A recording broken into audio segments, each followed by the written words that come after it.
Good morning, welcome to CATEX TV. My name is Frank Fortunato. Today is Wednesday, January 4th, 2017. If you want to follow us on Twitter, please go to CATEX TV. Warren Buffett's National Indemnity Company, Berkshire Hathaway subsidiary, has entered into a $1.5 billion aggregate excess of loss reinsurance agreement with the Hartford.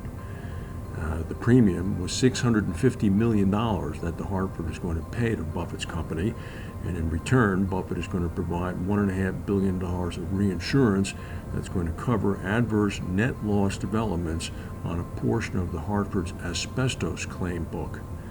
The $650 million reinsurance premium will result in a fourth quarter 2016 charged net income to the Hartford. Meanwhile, $650 million in cash is going to go direct to Buffett to be used to invest in that all-important float that Berkshire Hathaway maintains. Berkshire Hathaway is a specialist on dealing with long-tail claim development and is very prudent and judicious in paying their claims only after checking and dotting all the I's and crossing all the T's. Strong thunderstorms with damaging winds have left a trail of destruction in the Uruguayan capital of Montevideo. Yesterday afternoon, an intense cold front moved through the country, causing wind gusts of about 70 miles per hour. Warnings were only issued minutes before the storm hit the very urban city. 17 people were injured, 35,000 people were left without power.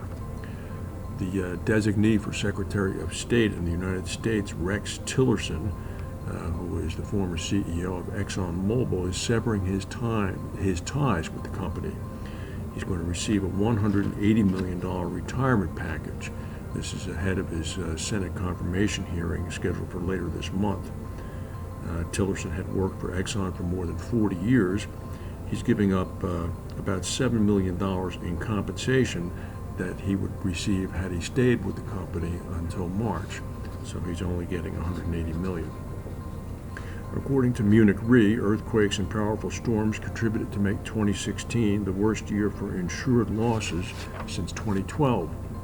In a report issued today, Munich Re said that total losses for economic losses, including, were $175 billion worldwide. Some $50 billion of that actually were insured.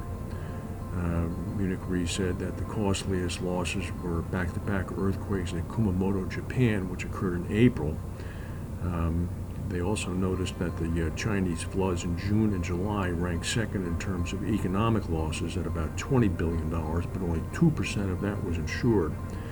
Justin Trevorrock, a board member at Munich Re, said that the high percentage of uninsured losses in emerging markets remains a concern. Greater insurance density is important and helps to alleviate the financial consequences of a catastrophe for more people. This is the big thrust in reinsurance lately, is to make sure that uninsured risks are in fact insured.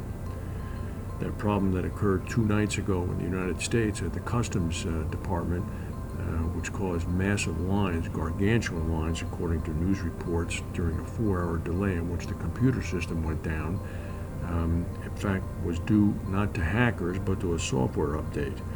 Changes that the agency made on December 28th to software apparently caused the glitch that popped up on the 2nd, January 2nd, on Monday. This occurred just as many holiday travelers were returning to the United States. The agency was forced to rely on backup systems that accessed paper files. And this is an interesting story. A freight train has set out on the first direct rail service between China and England. The train is carrying millions of pounds worth of socks, cloth, bags, and household goods. It's expected to take about 18 days to reach its destination in East London.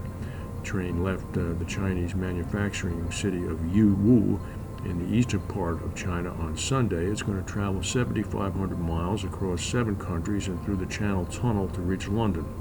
The new weekly service is thought to be quicker than a container ship and half the price of air freight. London will be the 15th European city to be served by freight trains from China. The the delivery is apparently also stopping at a number of cities across the continent and Central Asia to offload goods and take on more goods. This could be a very interesting development. The Chinese, as you know, are spending billions of dollars on their rail infrastructure. So we'll see, in fact, how this works out. Donald Trump is scheduled to receive an intelligence briefing on Friday from the heads of the FBI, the CIA, the Homeland Security Department, and the Defense Intelligence Agency, which apparently are going to lay out to him the facts regarding the Russian hacking of the American electoral process. Mr. Trump thus far refuses to believe it. We'll see what happens. That's the news for today. If we have any breaking news, we'll come back and tell you. Thank you for watching, and we'll see you tomorrow.